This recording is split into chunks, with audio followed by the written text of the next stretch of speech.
Order, order. Neil Carmichael to move the motion. I beg to move that this House has considered Vocational Trainings Day, Qualifications Day. It is a great pleasure to be serving... Order, one moment. It says here I've got to say something. The question is that this House has committed the annual Vocational Qualifications Day. Mr. Carmichael.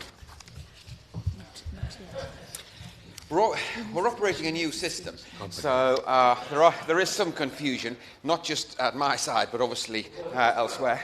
Wrong. Well, it's great to have such a free and frank chairman for this occasion, so thank you, Sir Roger, and it's a great pleasure. Again, I'll start that by saying that I be serving under you.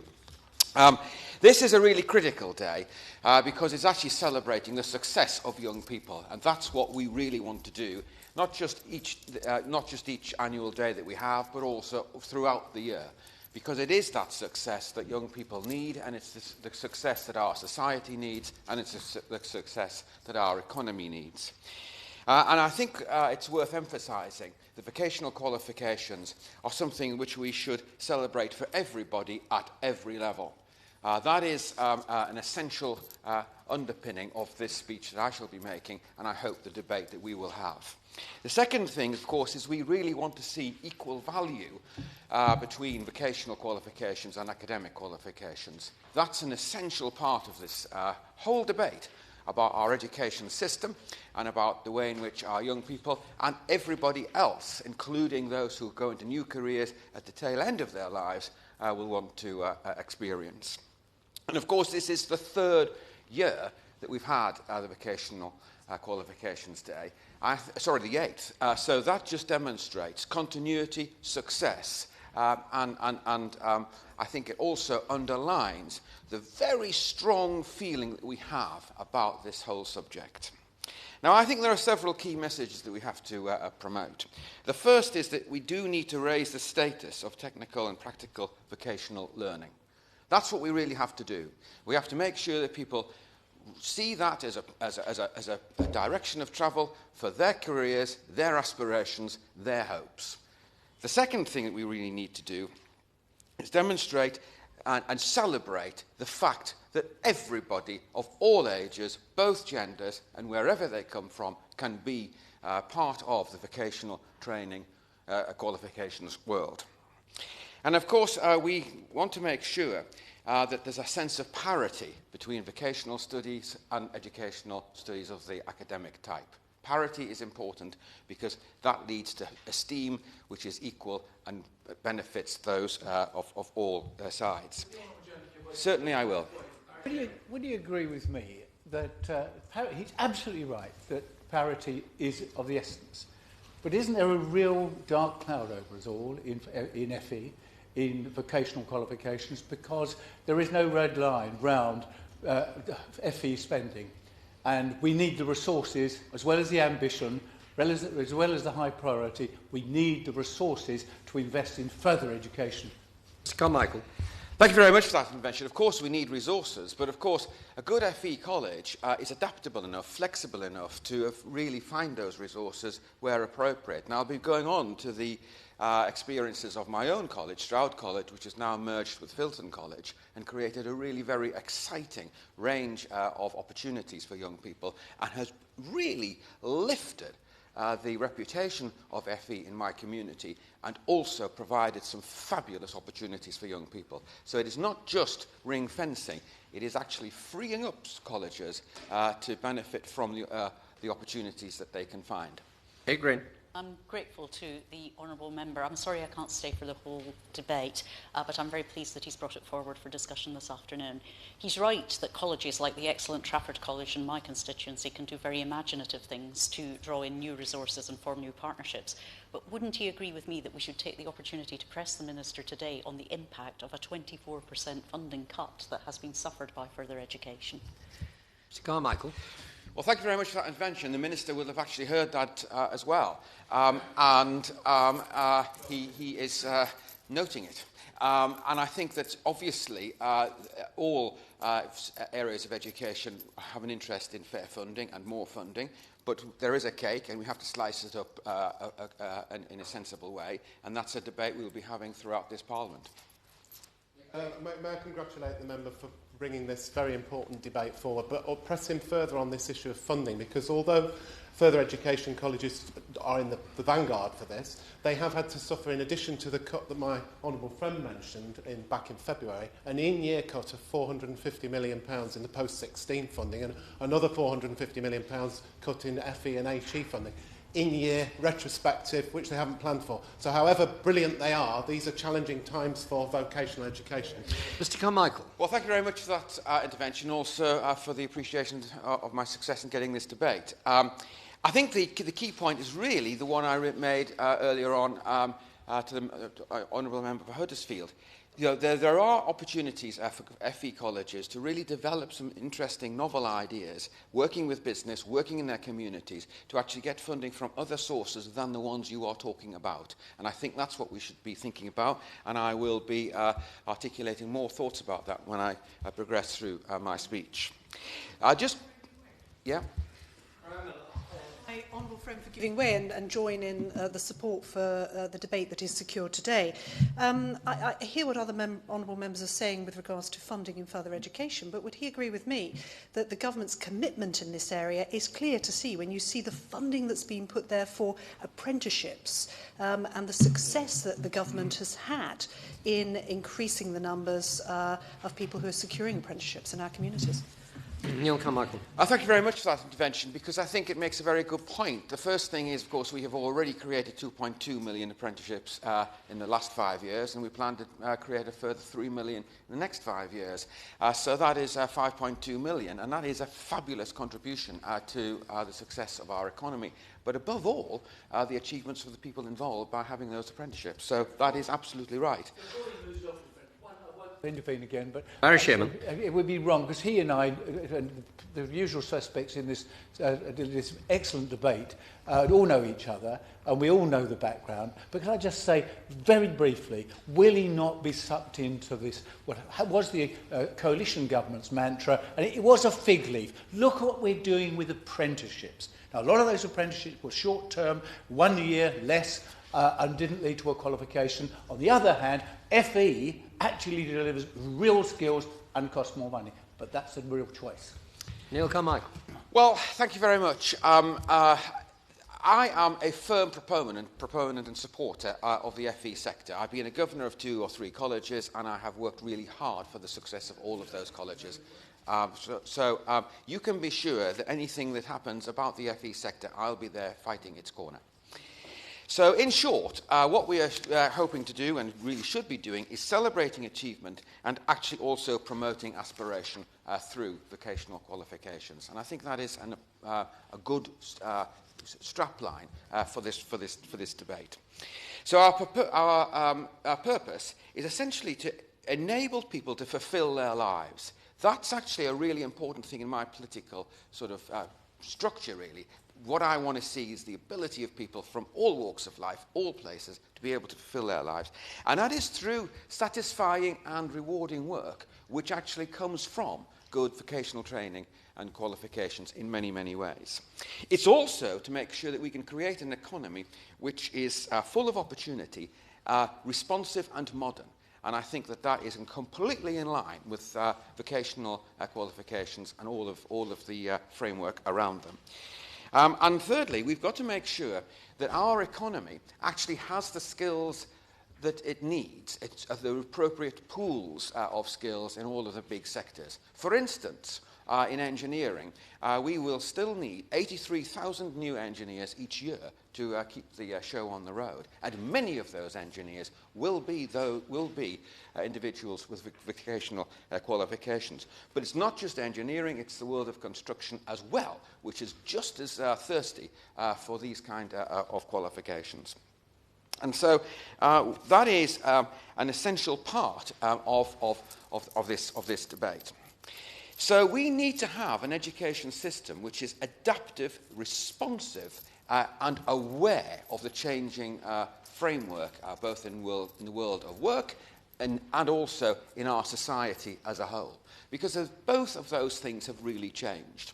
Our working patterns have changed, our aspirations are greater, our attitude to work is different because we expect to find more opportunities, we expect to find the ability to advance along our careers. We expect actually to change careers from time to time.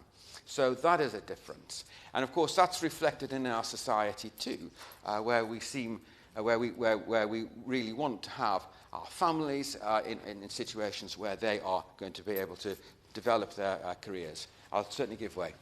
Thank you, Honourable Member, for giving way. And on the issue of careers, does he agree with me that careers advice is so crucial and that it's unfortunate that even today 63% of young people when asked could name A-levels but couldn't name other vocational qualifications, and that just shows the distance we still have to travel in achieving the parity of esteem that we need if vocational qualifications are to deliver in the way in which he quite rightly is indicating we need them to.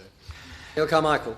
Thank you very much. I'm going to go on to really address that issue, but I'm very glad that you have touched upon it now. Obviously, we need to make it clear that it isn't just A-levels that you need for a future employment. It's a whole range of other possibilities, and I'll be saying exactly that in a few moments' time. So first of all, we need to reinvigorate practical learning. That's something which all of us know happened in the past, still happens now, but we need to see it happen more in the future. We need to see more specialist schools in the 14 to 18 sector so that we can actually address the kind of skills shortages that have been identified by various sectors, and I've already alluded to some. The UTCs, University Technical Colleges, are a part of that, but there are actually more different ways of providing those sort of schools, which actually have the relationship with the business world outside, the community of activities, and so forth. So that is what we should be encouraging. I'd like to see a baccalaureate to recognise young people's achievements up to the age of 18, and that's really in line with what the Honourable Member for Scunthorpe has actually said. A baccalaureate is the right way of demonstrating that huge achievement has actually been notched up through vocational qualifications. And I'd want to put that firmly on the agenda. I also think we have to really work hard at bringing the world of education and the world of business and professions and just generally speaking employment together. That, I think, is something which is really important, both for the world of education, but also for the employers and potential organisations that might be extending some form of training. Because unless we have an improved interface with all of those sectors and organisations, we'll constantly find missed opportunities because schools are producing one kind of output and businesses, for example, are requiring another kind of output. I've come across this in my own constituency, and I tackled it by setting up the Festival of Manufacturing and Engineering, because 1 out of every 4 jobs in my constituency of Stroud is actually connected to manufacturing and engineering. But when I first went around the schools, I didn't get that sense that they understood that at all. I felt instead that schools were actually quite unaware of the appetite for skills in electronics, skills in certain aspects of automotive sectors, and actually certainly in aviation. And so I got schools and businesses to work together, and we came up with the Festival of Manufacturing and Engineering, which is held every year and which actually really does bring young people into the world of work, make sure schools are understanding what kind of job opportunities are coming along, and underlines the need for vocational qualifications. So I think that we should recognise the importance, therefore, of bringing those sectors together.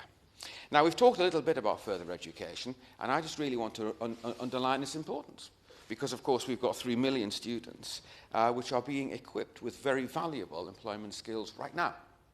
And that is a huge chunk of our young people, and it demonstrates the big footprint that the further education sector actually has in this matter. So I think that we need to recognise that the FE sector has a role to play. And certainly in my patch, which I've already mentioned, we have got a really good college which has seen strategic advantage of merging with another, which is now able to produce a whole range of really useful courses, useful training opportunities for young people and adults who are seeking to change their direction of travel. In fact, the situation is now so successful that we're going to have a new training centre at a disused but still properly maintained nuclear power station, Berkeley in my constituency. It's going to be known as Berkeley Green, and it will be providing training opportunities for people interested in renewable energy, nuclear energy, manufacturing, and other activities. This is a huge investment, and it is because the college has understood that there is a huge requirement for such skills in my constituency, and that has actually led to another investment, which is actually in a university technical college, to make sure that there's advanced manufacturing opportunities for being offered and places being filled by people who are properly trained as you'd expect them to be at a UTC. Which university? Gloucestershire. So that is Order. I know that the honourable gentleman is a new member, but I'm sorry, the right honourable gentleman is a new member, but he really ought to be aware of the procedure by now, if only for the benefit of the Hansard writer, Mr. Carmichael. Order. Mr. Well, Carmichael. he had made a lot of interventions, so I recognise the honourable member was. I think we'll go on with the speech. So the point I'm really advancing here is that we can really make sure that the FE sector plays its part, and if it's got strong leadership, which I hope it has in all areas, that's exactly what will happen, and we need to see more of that. One of the key themes of the government is actually increasing productivity, and we do need to do that in this country. The productivity gap, we know, is too large. It is, for example, huge between ourselves and Germany, where the OECD would suggest that it was actually 29%. So we really do need to address that. And there's two really good reasons for it. Number one is it'll alter the terms of trade in terms of exporting. And number two, it'll enable young people to get the kind of jobs which will actually lead to greater salaries and more opportunities still. So that is actually the antidote to any cost of living crises that we might be concerned about. So it seems to me that making sure that vocational qualifications can play a part in improving productivity is fairly obvious. And that is one of the reasons why I think we really do have to make sure that we have the opportunities laid before us. One other thing about the productivity issue is the role of LEPs. And I think that it is going to be increasingly important for LEPs to have a clearer understanding of their local labour market, where the skills are needed and how they are going to be provided. And that is an interface that they should have with FE colleges and providers of vocational qualifications, so that there is a better fit between what is provided and what is required. And I think that would be of great benefit too. Now, the Honourable Member for Scunthorpe was mentioning the difficulties about just assuming the A-levels are the thing that matter, and there are lots of others. And I've already advanced baccalaureates. But one of the things really interesting is that nearly 46,000 students who've gone to universities in the last year actually do so with a BTEC as part of their application. And that is a further reinforcement of the point that actually vocational qualifications matter.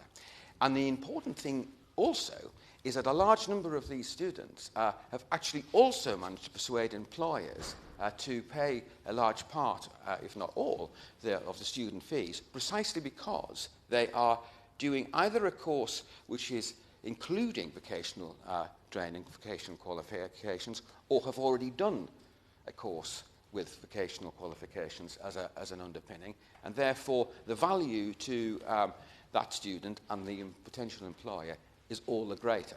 So I think that underlines the importance of vocational qualifications in this respect. Another organisation which has written to me following the arrival, following my success in getting this debate, is actually Sports Leader United Kingdom. And they've pointed out the values of soft skills, especially developing leadership capacity for individuals. And of course, that is something in a modern economy which we now have and which is developing very nicely, where leadership is going to be of paramount importance. With entrepreneurial activities, with a large number of small and medium-sized businesses growing, and the need to have leaders within structures and organisations to actually implement changes or direct new operations. And so that kind of vocational qualification route, supported by the sort of soft skills that develop leadership capacity or other useful characteristics, actually add to the value of the individual, that person's appreciation of their opportunities ahead, and also to the economy as a whole. And so I would say that that is yet another reason for celebrating vocational qualifications. So I just really want to conclude by pointing out that Vocational Qualifications Day is a really good thing to celebrate. It is about empowering people to do the things that they want to do. It is about making sure that they have aspirations which are actually ones they can achieve. It is about making sure that we have a mix across the spectrum of education and training which actually meets the needs of all of the individuals that we have, all of the opportunities that are on the table, and actually reinforces the direction of travel, which surely must be the creation of a real economy which is modern, vibrant, and able to actually support the families and our young people and our older people who actually all want to be, at the end of the day, in a place of work which is actually rewarding, satisfying, and capable of giving them the capacity to fulfill their lives. And I think the role that vocational studying, vocational training, and vocational qualifications can play is absolutely paramount to delivering that kind of economy, that kind of society. The question is that this House has considered the annual Vocational Qualifications Day. Mr. Dakin. Thank you, Sir Roger. It's a pleasure to stand, if only briefly, to support this debate. I mean, the issue of vocational qualifications and the opportunity to celebrate them is something we should all seize, and it's good to see that we're seizing it today, because vocational qualifications play a huge part in the mix of qualifications that young people and older people take throughout their lives as part of lifelong learning and developing and moving forward. As somebody who was a coordinator for the Technical Vocational Education Initiative back in the 1980s, I know very well that this is a holy grail that politicians, academics, practitioners, the general public, parents, businesses, industry have been working on for many, many years. This is not a quick fix, but the fact that we have now got this day in which we celebrate vocational qualifications is something that we need to make sure we take full advantage of. And further education colleges, along with other institutions, but particularly further education colleges, are in the fulcrum of making sure that things happen in this space, in this area. Take, for example, my own local FE College of North Lindsey College, that does an excellent job in bringing the world of work and the world of study together. And they do that because they're at a pivotal role within the local community. They have lots of links with local companies and local businesses, but they also have students of all ages coming to work and study in their various premises. So further education is a key partner in this and needs to be backed and supported throughout. And I would illustrate this with one example locally, which is the work that North Lindsey College are doing with Bradbury Security on Scunthorpe, young engineering Scunthorpe, which is a scheme where people who've been out of work for some time get the opportunity to come back into work in work that would otherwise not be there. This is not displacing jobs that would be taken by other people. These are new jobs. It's actually bringing onshoring jobs that previously Bradbury Security were being delivered in terms of work done in China. So this is the sort of work we need to see happening in terms of both reskilling and developing capacity and also bringing new business and growing business here. I'll give way to my own friend. Fred knows more about this sector than almost anybody else in the House of Commons, and I defer to great knowledge because of his professional experience. But would he agree with me that this isn't a party political thing? Across the parties in government, this is the neglected area of British education, UK education. The fact that FE has been neglected in terms of budget and focus and interest for so many years. Would he not agree with that?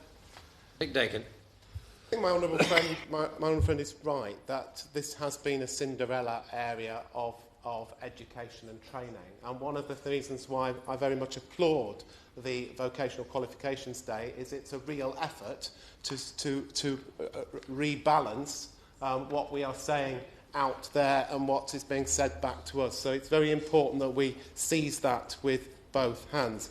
In terms of careers advice, I think this is an area where the government really needs to up its game.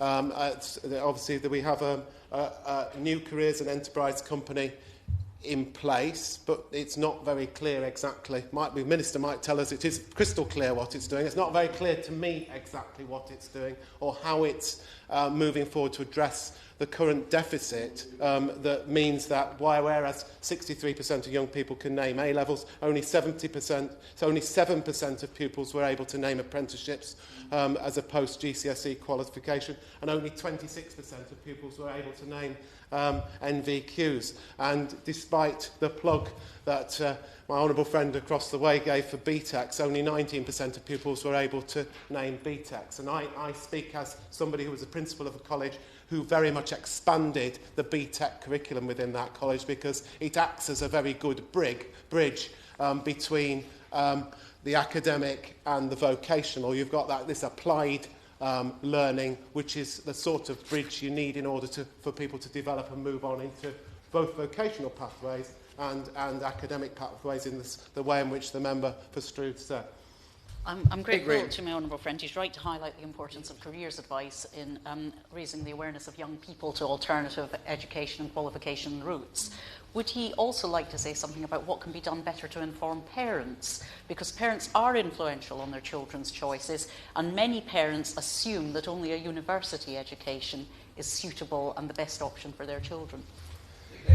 Absolutely, and this is where there is a real danger in the fragmentation in terms of schools, academies, UTCs and other provision across the landscape, because the evidence is sadly, Sir Roger, that in schools with their own sixth form, the quality of careers education in terms of making awareness of the various pathways available to people is less good than in schools that don't have their own sixth form. So there is a job to do to make sure that impartial advice is available to all young people wherever they are undertaking their secondary education, and that will include connecting better with parents and making sure parents, through the main vehicle which they get their information, which is through the secondary school of their choice, get information about the range of pathways that are available. I mean, research commissioned by the AOC showed that only 14% of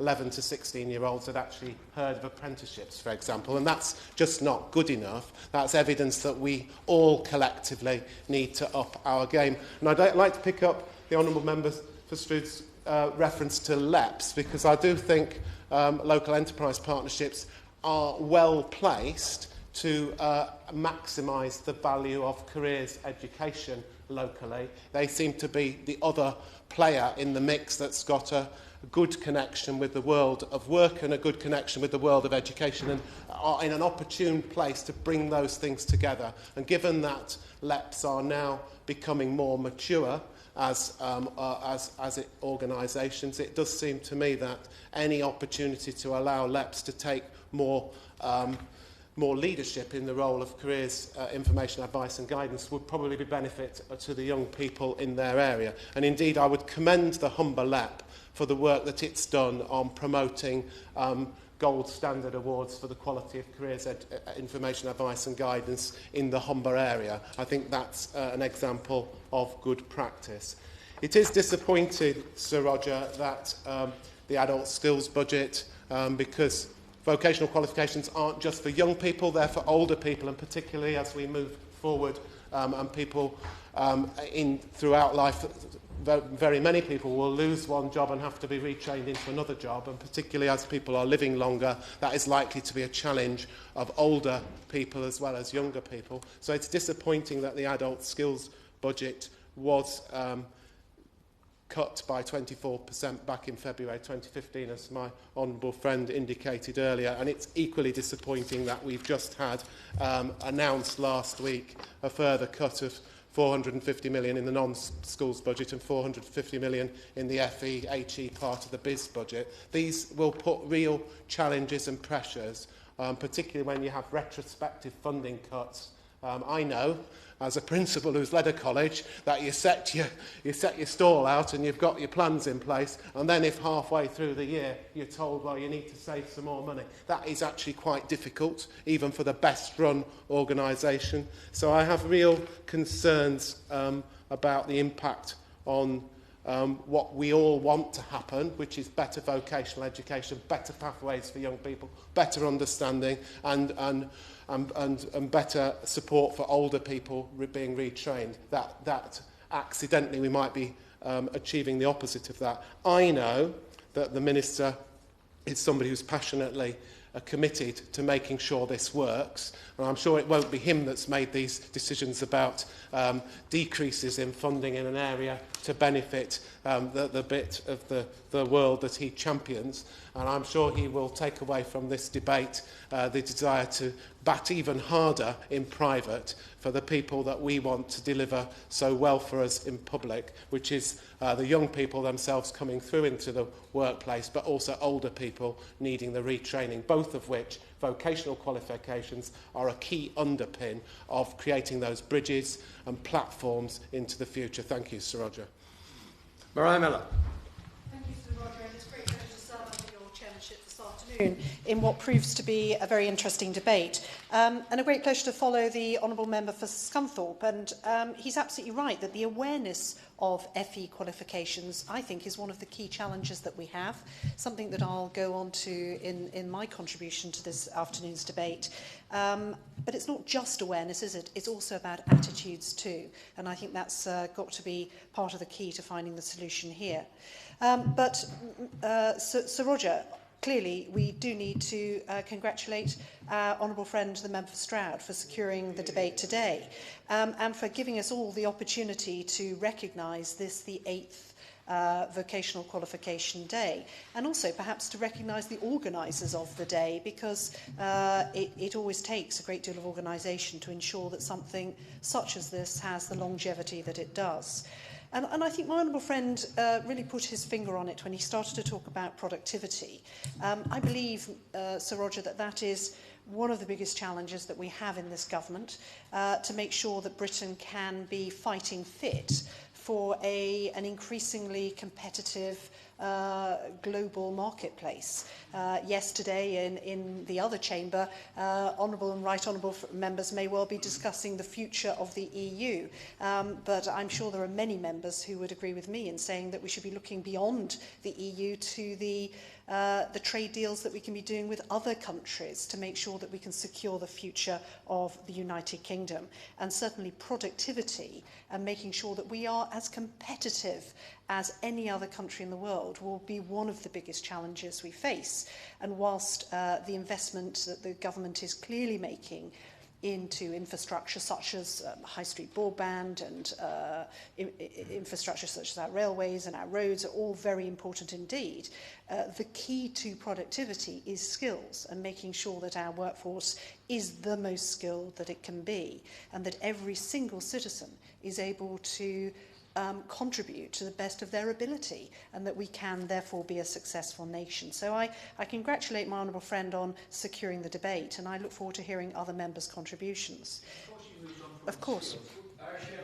The Right Honourable Lady is making a brilliant speech, but would she accept that this conundrum, again, across parties that we face of the lack of productivity in our country, is very often related to a skill that we don't talk about enough, management. A recent report showing that it is a lot of highly skilled people in our nation, but poorly managed. Would she agree with that? Well, the honourable member makes his own point. I'm not sure. If I look at the productivity, the analysis that's done on productivity, actually, some of the most important things are transport systems, to be honest. And as a result of really woeful investment in recent decades, you know, this government is running to catch up with some of the problems that it's inherited. I'm sure he makes an important point, but I don't think we should forget that productivity isn't just about skills. It's about the ability to export. It's about the ability to be able to move your goods around a country. And at the moment, well, I think I would like to congratulate the government on the amount of support that it's giving to improving our transport system, some of which really is quite woeful in its ability to be able to relieve congestion.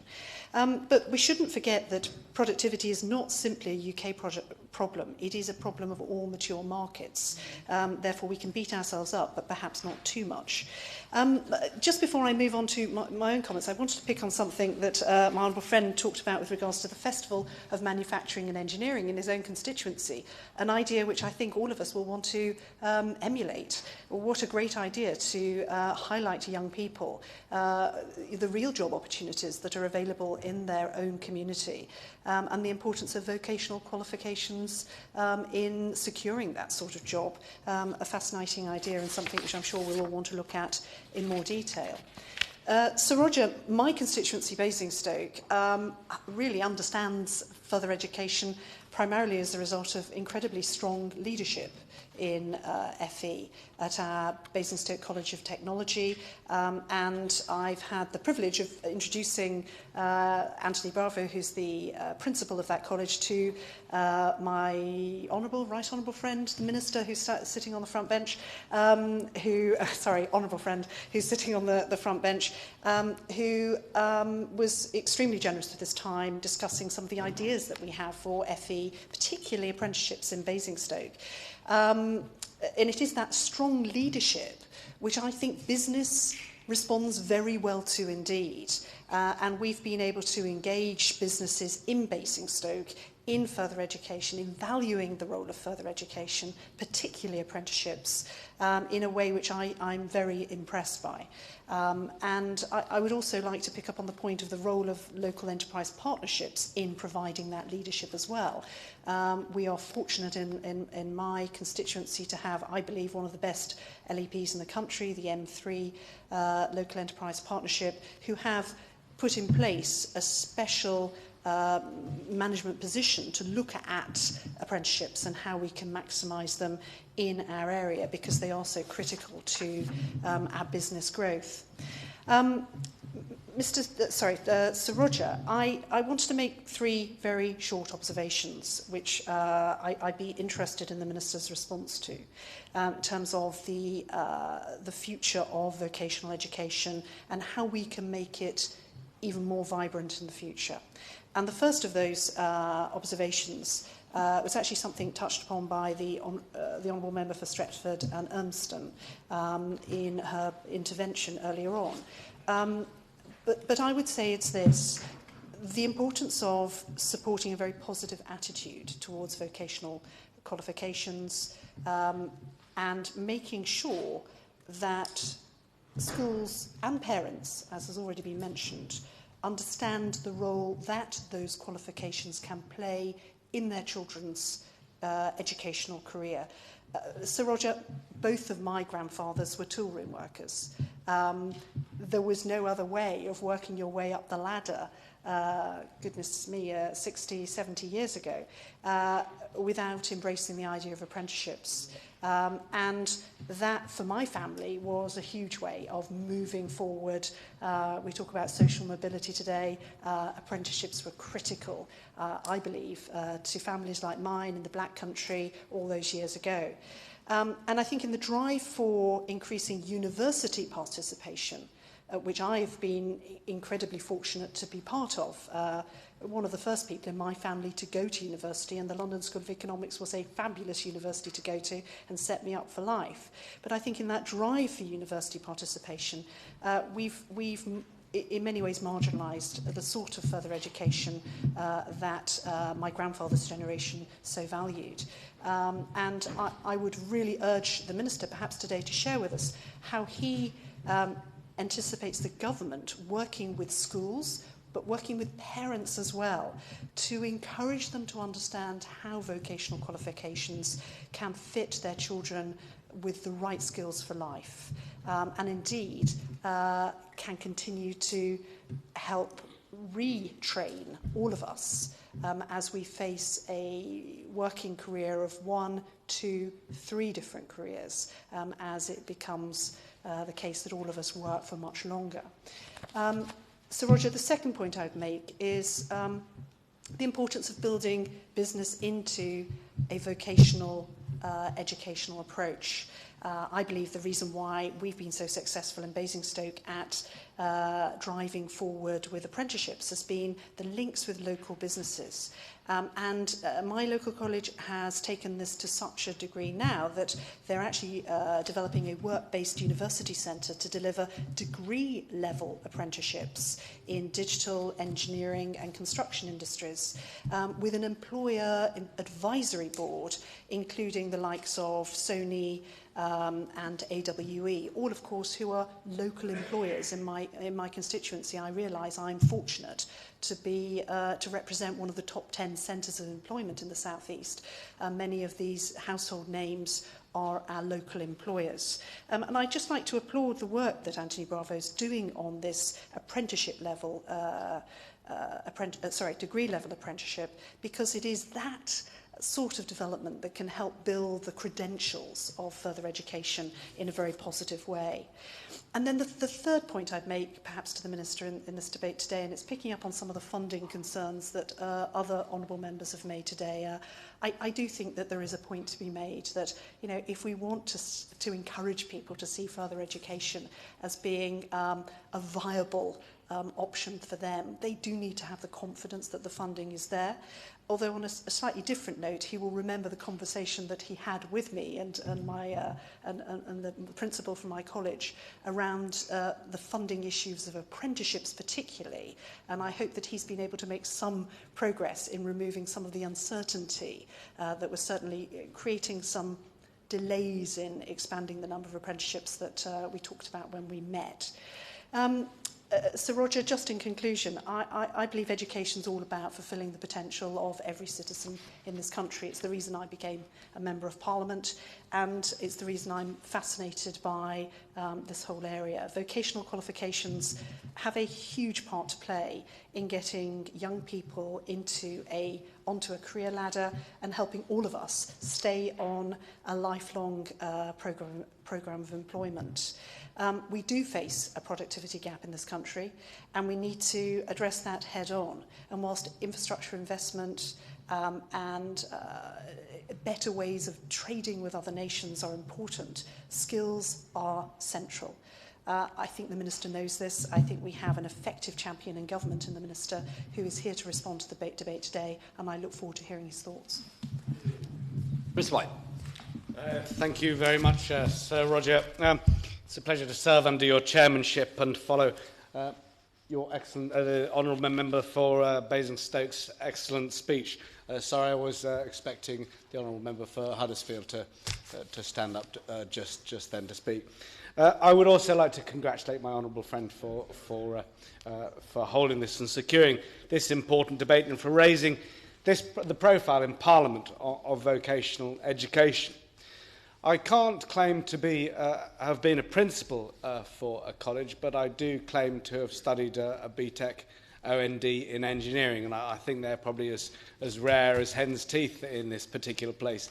So I am very familiar. Yes, not as rare as my history of vocational education, where I failed my ONC at the City College in London, but passed intermediate paint technology. Bruce White. Thank you. Sir Roger, I don't think there's any possible response to that. I am obviously a very passionate, so through my background, I'm a very passionate supporter of further education. But Warwickshire College, in my constituency, their headquarters are based in my constituency, is one of the best examples in the country. It has 6 colleges across Warwickshire and Worcestershire, with more than 15,500 students attending college each year. The college offers more than 1,000 courses, including those on management, and across 20 different subject areas. It has the highest enrolments among 16 to 18-year-old students and one of the highest success rates of all larger FE colleges in the country. To its credit, the college has developed strong links with employers, and as a result, over 1,750 apprenticeships are trained every year at the college in a variety of sectors, from agriculture to farriery, to construction and to digital media, which again I think is an area which college are beginning to embrace with open arms. While it offers a broad range of courses and subject areas, importantly the college is addressing 2 of our national skills shortages. And through capital investments of over 10 million in value, 2 important projects in both horticulture and engineering will be completed, ready for students to attend in the September of this academic year. As part of this expansion and development, a new engineering building is being constructed at Warwick's Trident College. The new complex will comprise specialist engineering workshops, 12 teaching labs, 3 computer labs, and 3 specialist tailored engineering technology labs.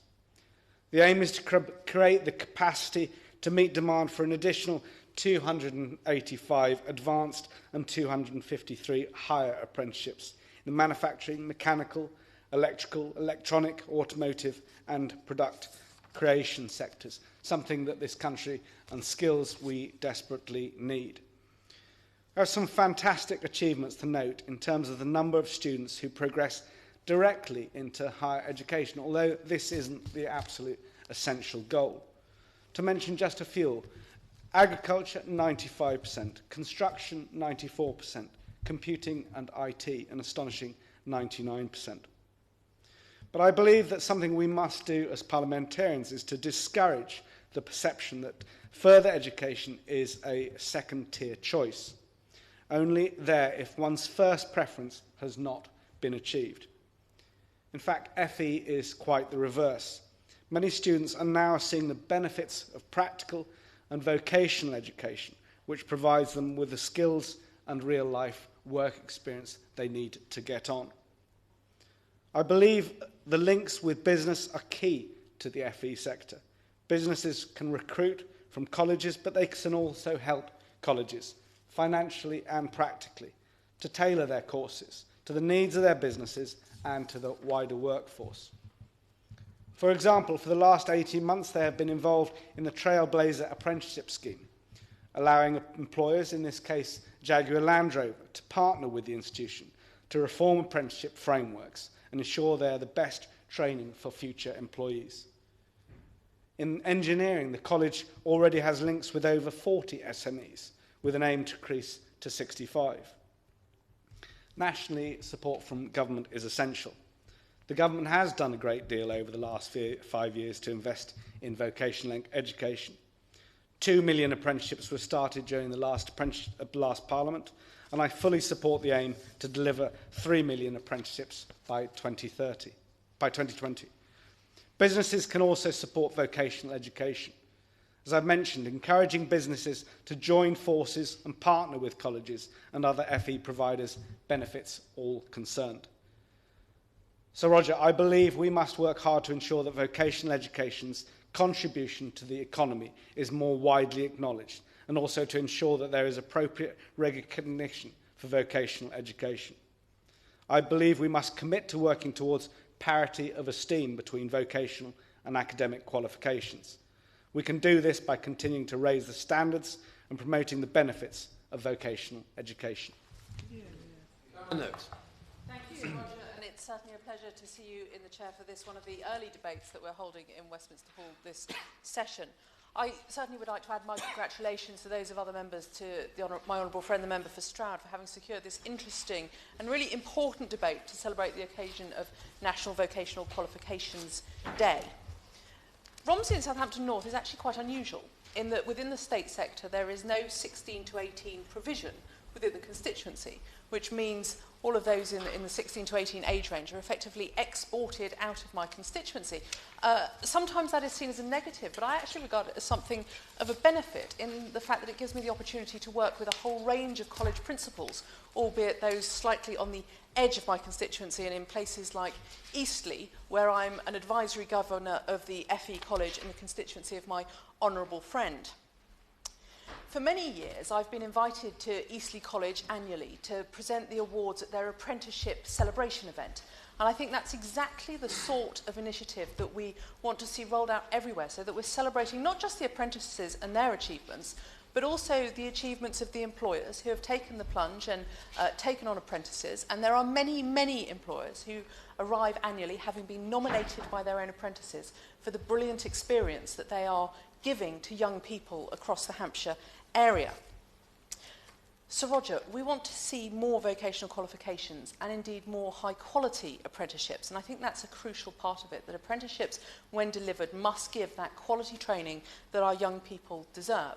I've been very pleased over the last nearly 12 months to have a business administration apprentice in my own office. I have to say that's been a huge learning curve for us and indeed for her.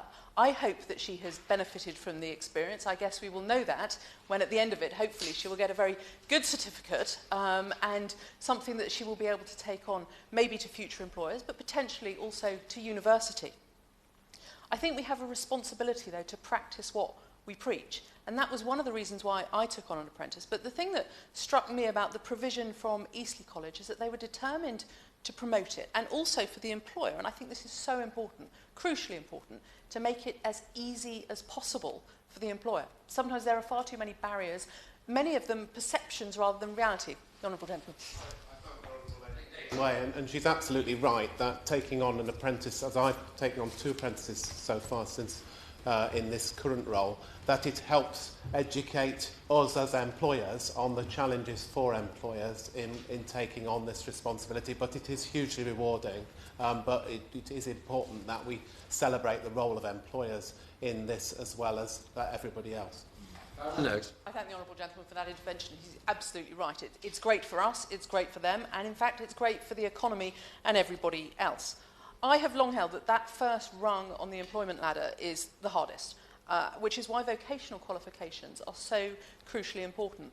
They can provide a fantastic bridge from school into work, and whether they be tech levels or tech awards, and whatever age they are achieved at, they're part of the suite of qualifications that we need to make sure are both attractive, available, and indeed held in parity of esteem, as we've heard various honourable members mention this afternoon. I have long held and will continue to hold the view that life is about more than a clutch of good GCSEs.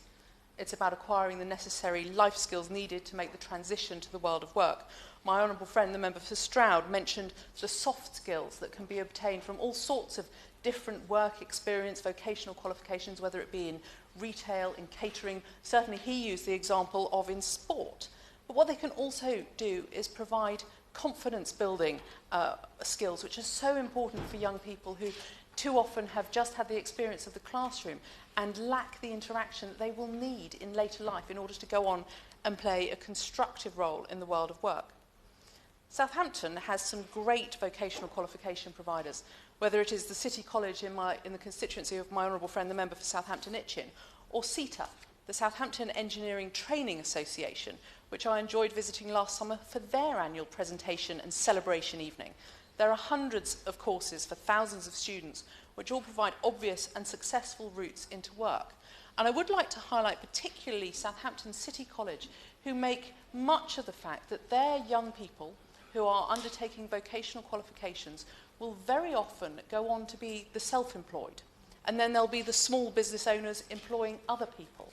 And actually that's something that we really need to encourage, because it's a true fact that if every small business employed one more person, then we would have zero unemployment.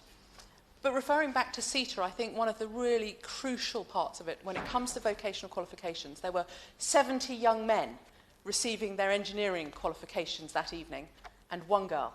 And we still have an enormous amount of work to do encouraging young women to take up engineering qualifications and follow that vocational route.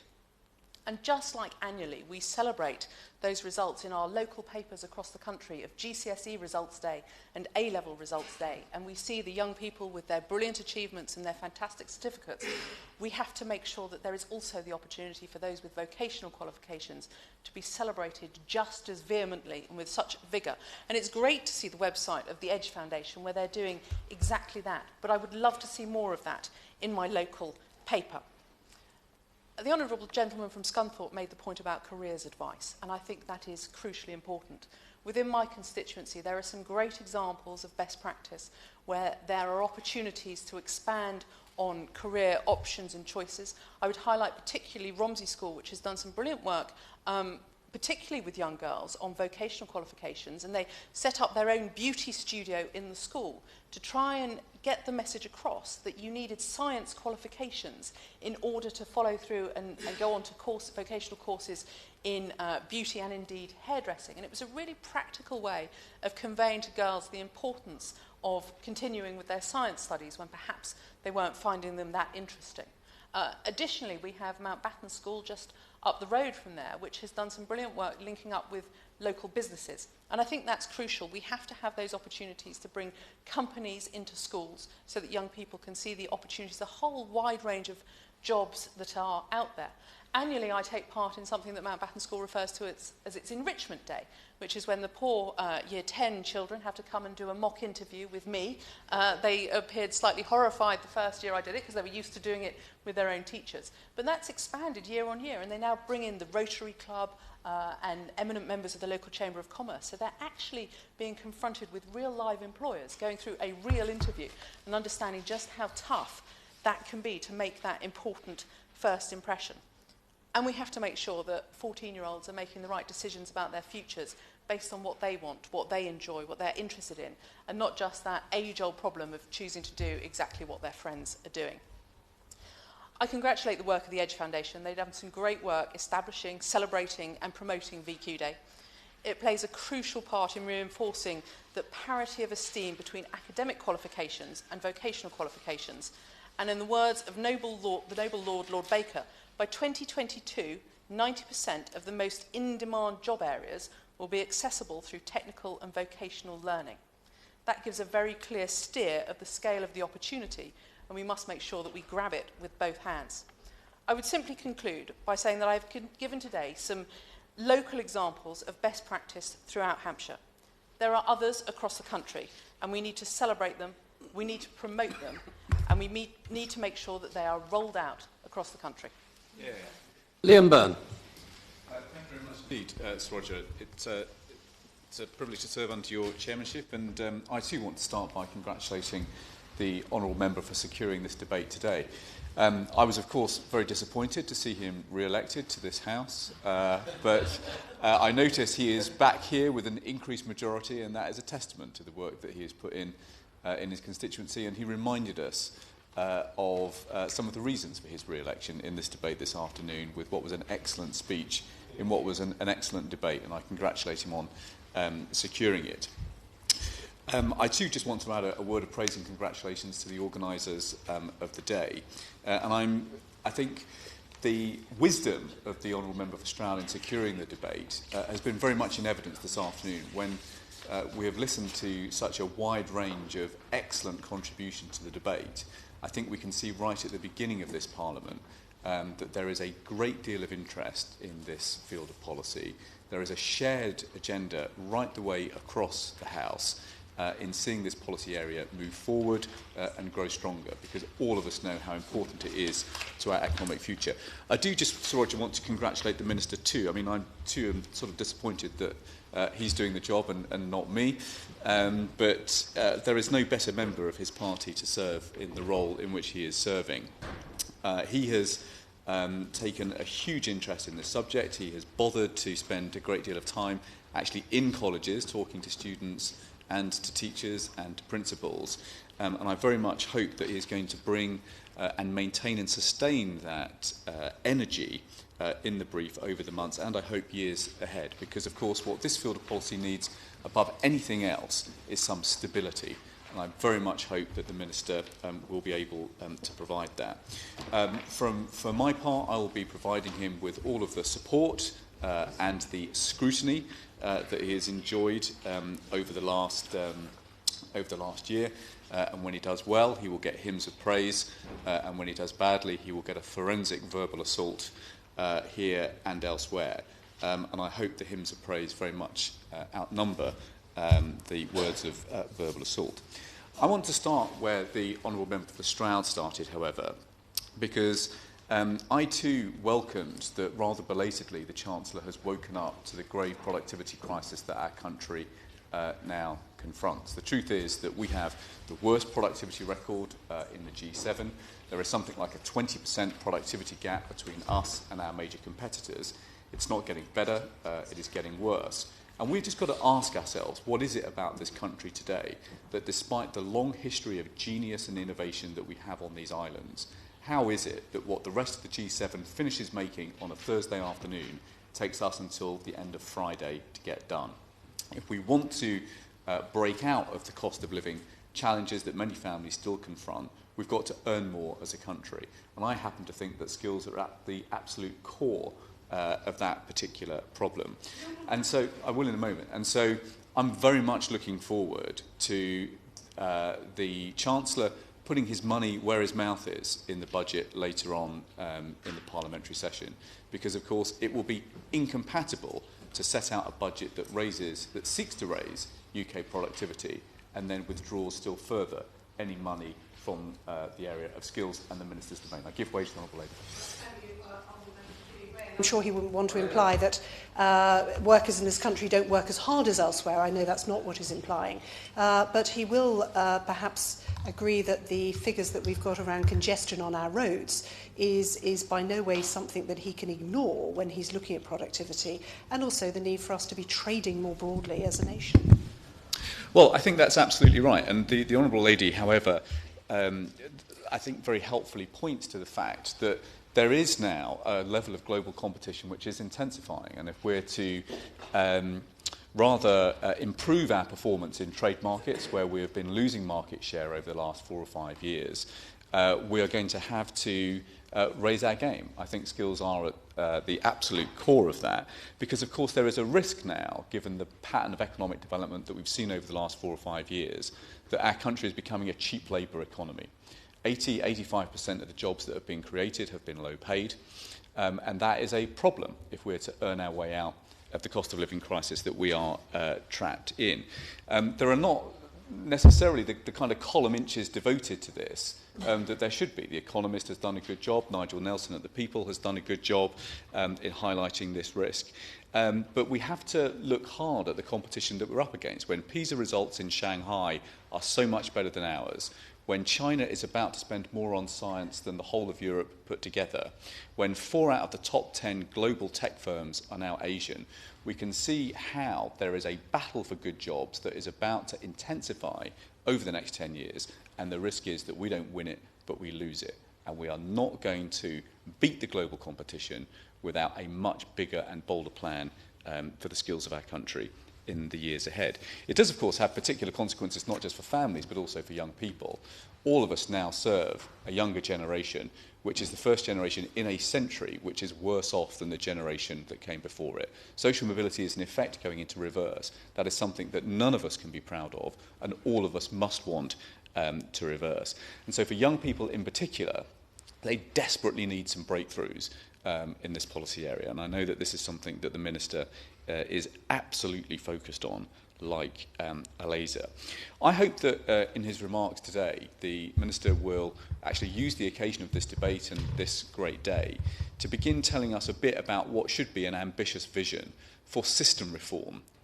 Evolutionary, perhaps, but revolutionary, I hope, in its scale. Because the truth is that we do not have, although we talk about a system of technical education in this country, we do not have a system that is worth its name. We have a piecemeal, ad hoc system of institutions, exams and funding entitlements which are sort of yoked together, often in a very rudimentary way, which does not allow young people a clear line of sight from the age of 14 for a technical education career that goes up to the degree level of skill that many honourable members have talked about and celebrated and underlined as critically important this afternoon. And I thought my honourable friend, the member for Scunthorpe, forensically exposed some of the inadequacies of today's system in the speech that he made. And so if I may, Sir Roger, I'll be bold enough just to offer a few suggestions to throw onto the pile of suggestions that honourable members, in particular honourable member for Stroud, have given us this afternoon. In our schools, there has to be a bigger and bolder effort to expose more 14-year-olds to technical education. It's why many of the reforms pioneered by Lord Baker are reforms that I support. I hope that practical subjects, empirical subjects are things that the Minister can continue to lobby for with his colleagues at the Department for Education. I seriously hope that we make serious progress on building a strong careers service over the course of this Parliament. It was, I think, the CBI of all people who said before the election that the careers service in this country is now, in their words, on life support. That is not something that is going to help us compete with the global competition that we now confront. And although a small amount of money was offered before the election, I know that the Minister will know and in his own heart believe that it wasn't a solution to the scale of the problem. We do need to see a radical increase in apprenticeships. That's something on which I'm glad there is all-party consensus. The Minister will know that we intend to constantly focus on ensuring that quantity is not at the expense of quality. There is quite simply no point in putting people onto programmes that do not genuinely equip our people with the skills to compete globally. And that's something that I know he too will care about passionately. The bigger and I think more complicated question, however, is the whole system of qualifications and entitlements and funding arrangements for those of our constituents who are aged between 18 and 24. At the moment, there is not a smooth pathway on a technical education track for our younger constituents aged between 18 and 24. You have entitlements to maintenance, which stop at the age of 18, but then restart at the age of 24 with the availability of advanced learner loans. There are different funding entitlements for colleges before 18, between 18 and 24, and then over and above the age of 24. There is quite frankly a quagmire of qualifications. There are too many qualifications. They are too disjointed. They are delivered at far more cost in England than they are in Scotland. And quite frankly, the whole field of technical qualifications needs a good root and branch review. I know there has been some simplification so far, but we have got much, much further to go. Crucially, there has got to be a revolution in the collaboration between further education and higher education. There were some very good contributions made this afternoon by honourable members about the need to actually join these systems up. It's not good enough when just 2 or 3% of apprentices go on to degree level skills. We are not going to compete globally if that is to continue. And there have been some welcome advances, which the Minister, I know, helped drive through before the election. But quite frankly, there has got to be a revolution in the number of apprentices going on to degree level skills. It should be a route to the top in the same way that doing A-levels and going to university is a route to the top. And at the moment, I believe that many people are not taking the apprenticeship route because they know, quite frankly, the ladder only goes so far up the wall. We want an apprenticeship to be a fast track to the top in the same way that a degree at a good university is a route to the top. All of this, I know, will be detailed and involved, and there are a few better minds than the ministers in order to puzzle it all through. His bigger challenge, however, will of course be the funding settlement that he has got to contend with. And the last government, having put up our national debt to £1.5 trillion, will have to deliver some savings. I hope that it will also sensibly raise some taxes on those who can afford to pay just a little bit more. The budget will tell us more. But if we are to fix the productivity gap that our country confronts, we have got to support technical education in a radically new way. And I thought my honourable friend, the member for Scunthorpe, made an excellent point when he sounded the alarm about the 24% cut in adult skills actually delivered in year. The Minister will know from many of the visits that he's undertaken before the election, and I know this because I went to some of the colleges after him, he will have been lobbied about the fact that some colleges are now quite simply unviable. There are some colleges that risk actually falling over without some urgent action this year. But on top of that, a third of the cuts that the Chancellor announced last week are set to hit BIS and the Department for Education.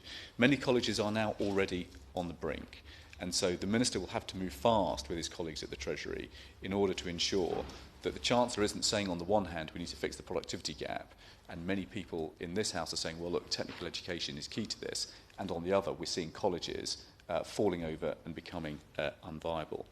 There are other funding pressures that I know the Minister is going to want to have to look at. He's going to want to have to look at the performance of advanced learner loans for those over the age of 24. They are vastly underperforming at the moment. I think there has to be something like a 7-fold increase in the number of people taking up these loans in order for the budget that has been provided to be consumed. And I really want to put on record my thanks and congratulations both to the Association of Colleges and to NIACE for the work that they have done consistently to highlight this risk. So I hope, Sir Roger, in concluding, I hope that the Minister will be able to just show us a little bit of leg this afternoon about some of his plans for system reform. We designed very famously a wonderful system of technical education for the new country of Germany after the war. We then forgot to implement a similar sort of blueprint for our own country. It is perhaps time to move on from that now and introduce some system changes here of our own. I hope the Minister can tell us about those. I hope that he can tell us a bit more about his ambitious plans to devolve control over skills to local authorities, to city regions in particular. Many people around the country said to me that they wouldn't have had to contend with a 24% cut to the adult skills budget this year if actually they had just been given the budget that they were entitled to and allowed to make decisions about priorities much more locally. And I hope the Minister can tell us about the conversations that he will have had with the new Minister for Science and Higher Education. I think his father was rather unfair in attacking his lack of exposure to science as a young man. I have always found the new Minister for Higher Education and Science a thoughtful, clever and progressive individual. And I hope that the Minister and the new Minister in BIS will make a very good double act, because heaven knows there's an awful lot of work to do. Minister. Sir Roger, thank you very much. It's a pleasure to serve under your chairmanship in my first outing in Westminster Hall since the election and reappointment as Skills Minister. And I want to start by congratulating my honourable friend, the member for Stroud, for securing this important debate and for taking the opportunity to congratulate the Edge Foundation for setting up this day of celebration of all that is good in technical and professional education, and in congratulating all of those people, young and not so young, who take advantage of those opportunities to secure qualifications that enrich their lives and promote their careers. And it has been an excellent debate to kick off the deliberations in this 5-year Parliament of the incredibly important subject of the role that technical and professional education has to play in making this economy more productive and one that provides opportunities for all of its people in all parts of the country. Just before getting into perhaps the meat of my argument, I just want to deal with a few of the issues that were raised by other honourable members during the debate. It's first important to say about the cut in the adult skills budget that was in the allocations that were offered to colleges and providers. The 24% cut is firstly obviously an average, but more importantly it is of course in the non-apprenticeship portion of the adult skills budget.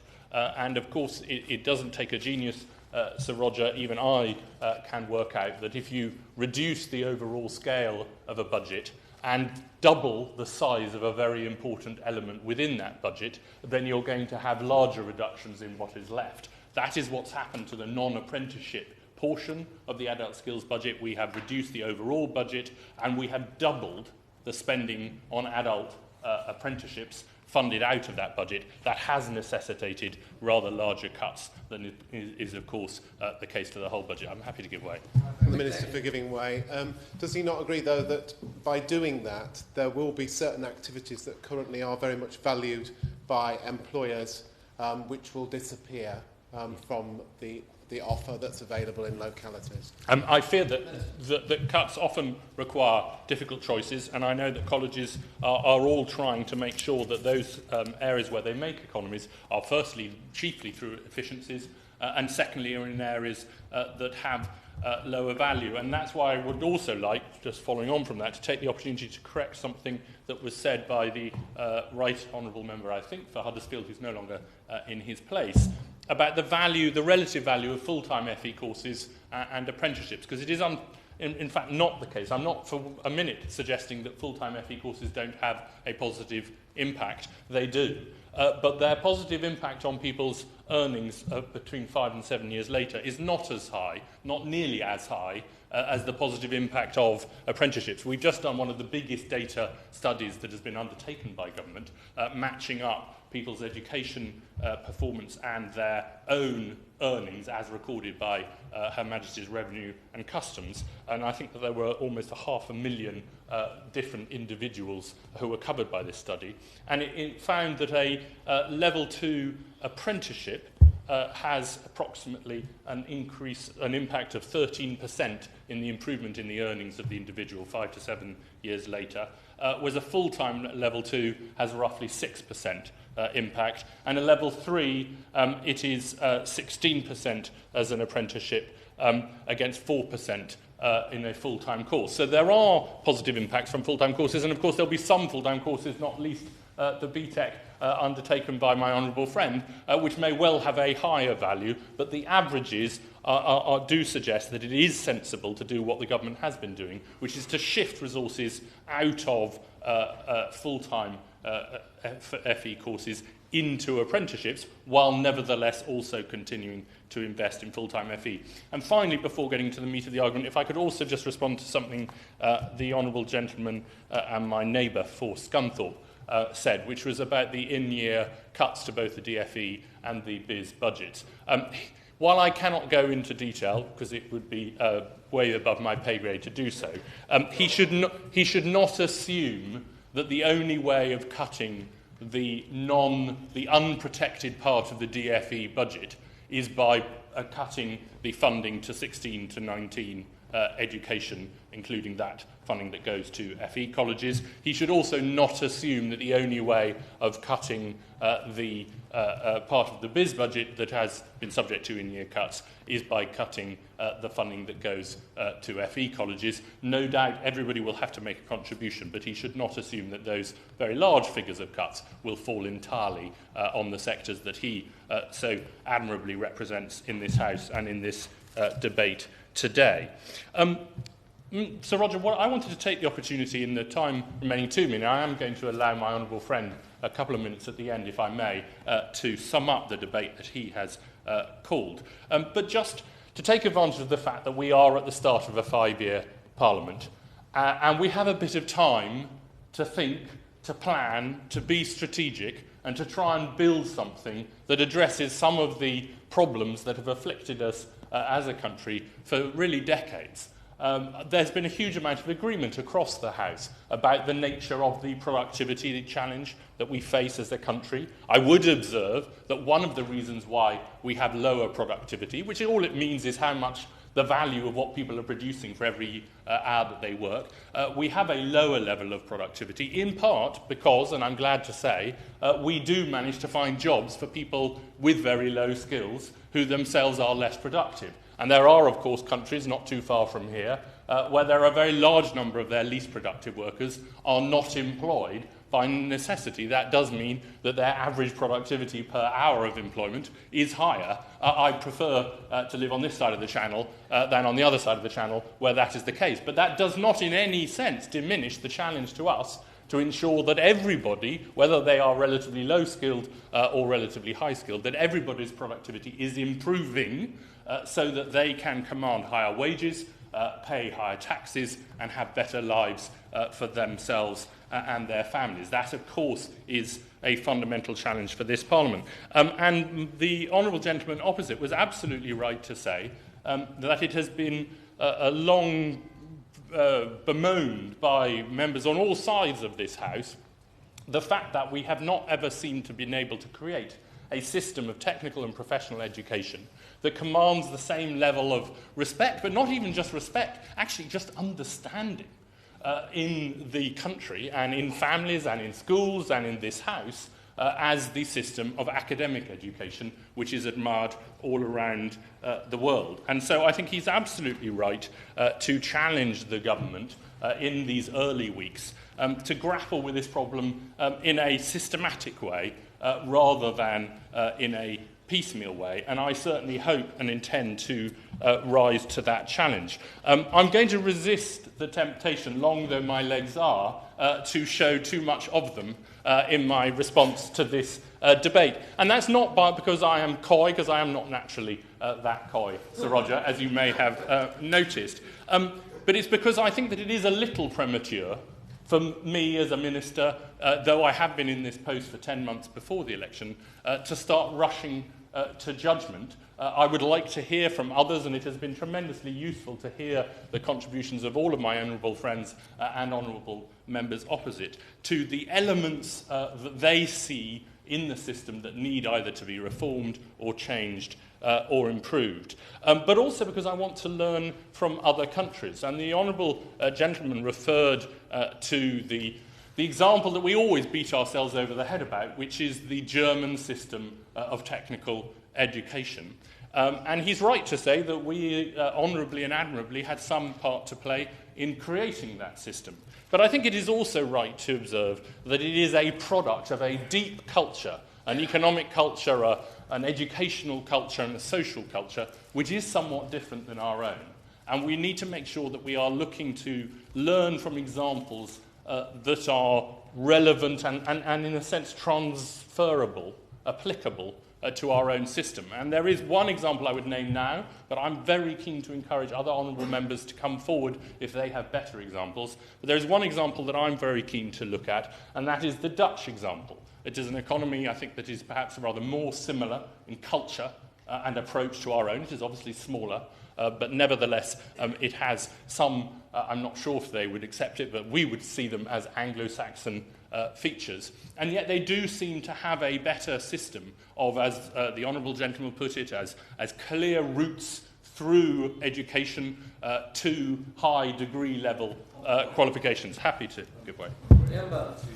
Giving way. I think he's absolutely right to sound a warning that it's impossible to import one system wholesale into another economy. And I think the key thing that we do have to learn from the German system is the fact that it is a system with that smooth pathway through. There are a couple of things, though, that have been mentioned in this debate, which I think are important to incorporate in some of the Minister's research, and one of the most important is the growth in self-employment and enterprise.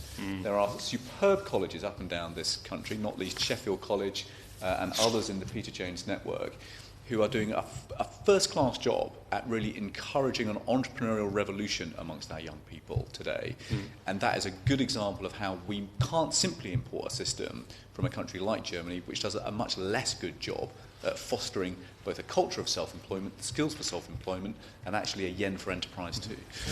I thank the Honourable Gentleman for that. It was very interesting, and I entirely agree with him. And it is a challenge in a sense. I think the Honourable Gentleman who secured this debate raised it also, that when people are going to be working for 50, 60 years of their lives in a very fast-changing economy, what kind of qualifications are relevant because sufficiently flexible to be able to cope with the different employment situations that they are likely to want to go through, which may well include working for themselves, setting up their own business, and acting in a whole range of different circumstances. But therefore, Sir Roger, what I wanted to do, if I might, is just ask those members here present, but through my new and fantastic Parliamentary Private Secretary, the Honourable Member for Newton Abbot, who will be the Select Committee's loss, but my gain, and who is operating also as the PPS for the Universities Minister. So if anybody would like to come through her with any suggestions of answers to the following questions that I will be seeking to find sensible and systematic answers to over the next few months, I would be incredibly grateful. And my first question would be this, which is that what do people really think should start at 14 and what do they think should start at 16? This is an age-old debate. It is a debate which will not be settled in this parliamentary term, but I think it is a debate that we should have again, not least when we look at the work of the university technical colleges and the Noble Lord Baker in introducing into the system some education that starts at 14. Should that become a common thing? Should it remain an exception to the rule? What is the answer to that question? The second question I would ask is about the institutions that we have. We've all talked with affection and admiration and praise about the further education colleges in our constituencies, and I'm lucky enough to have 2 such institutions.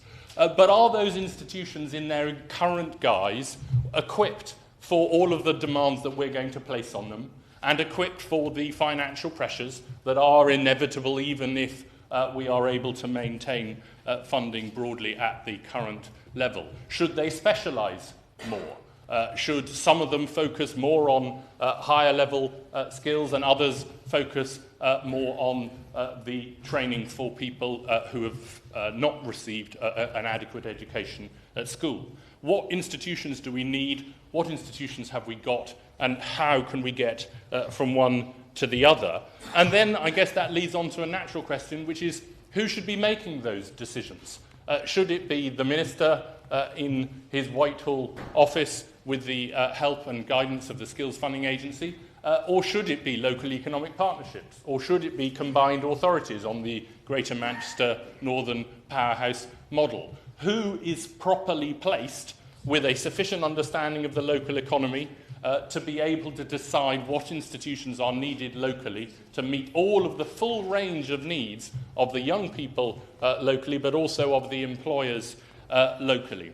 And then finally, and there will be many other questions, Sir Roger, so only finally because I'm probably going to run out of time soon, finally the question again about qualifications. The Honourable Member raised it, a number of other Honourable Members talked about the different qualifications and how badly known and badly recognised they are among parents and among young people.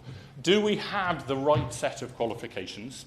Have we been prescriptive enough? We have weeded out a whole lot of very, very weak qualifications, and I think we can all agree that that was a necessary and good step. But do we need to be more prescriptive about the combinations of qualifications that denote a sensible path, a sensible route to a high-quality career, and therefore should be receive the benefit of taxpayer funding? The questions about institutions, about who should be involved in making the decisions about local institutions and about qualifications. These, I think, are going to lie at the core of this long-term system plan that the Honourable Gentleman has urged on me. And while I know that he will indeed be forensic and at times, even because I've witnessed it before, a little brutal in his forensic examination, I know that he and all other honourable members will make a very positive contribution, because ultimately, Sir Roger, we want the same thing. We want a country where everybody can get the skills that they need at whatever point in their life that they feel the need for them, so that they can prosper and have fulfilling lives. Neil Carmichael. Sir Roger, thank you for chairing this very effective and excellent debate, and I want to thank all the contributors too, because it has been very constructive, I think, in the way in which we've set out the issues. I also want to thank the Edge Foundation for all it has done to make this day work, because it is a very important day, as we've all acknowledged. I think that the track is clearly one which needs more reform, more rigorous thought, more attention to detail. There is more we should be doing about productivity. There's a lot more we can be doing about making sure young people actually understand what vocational qualifications are and why they should be seeking them. But above all, it is a question, I think, of making sure that our education system is adaptable and responsive enough to the emerging modern economy which we are all part of, which we cannot stop at our shores, because we're in a global economy which does actually have significant impact on the ways in which we should be operating. And I think the Minister's 3 questions actually really help to focus what it is that we need to be doing during the next 5 years, so that in 5 years' time we can say Britain is very well placed in the provision of skills. We have matched our competitors in terms of productivity, and we have demonstrated that we are concerned about each and everybody in our country can actually make the most of themselves, fulfill their lives in a way that actually reflects their aspirations, reflects the economy as it is emerging, and reflects the opportunity of making this a country which is really founded on good working practices, strong ethics in terms of education, and appreciation of a society. This House has considered the annual Vocational Qualifications Day. As many of that have been say aye. Contrary, no. The ayes have it. Order, order.